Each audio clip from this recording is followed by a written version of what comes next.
அனைவருக்கும் வணக்கம். மனிதன் பிறக்கும்போது முதல் உறவாகும் இருவரே, அம்மா அப்பா. அவர்களின் அன்பும் தியாகமும் இல்லாமல் நாம் இன்று இங்கு நிற்க முடியாது. நம் வாழ்வில் அவர்களிடம் மிக உயர்ந்தது அம்மா. பசியால் வாடும் குழந்தைக்கு உணவாக ஹெர்செல்ஃபை கொடுக்கும் பரம கருணையாளர். நம் சிறு வயதில் விழுந்தபோது அவருடைய குரலும் கைகளும் நம்மை உறுதியாக்கின. அப்பா தன் சிரமங்களை சொல்லாமல் குடும்பத்தின் மகிழ்ச்சிக்காக தினமும் உழைக்கும் வீரன். அவருடைய அமைதியான அன்பு நம்மை வாழ்க்கையில் உயர்த்துகிறது. அவர்களுக்கு நாம் செய்ய வேண்டியது என்ன?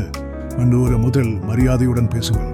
குரல், வார்த்தை இரண்டும் மரியாதையுடன் இருக்க வேண்டும். இரண்டாவது, நன்றி சொல்ல கற்றுக்கொள்ளுங்கள். நன்றி என்பது ஒரு பெரிய அன்பு உணர்வை காட்டும் சிறிய வார்த்தை.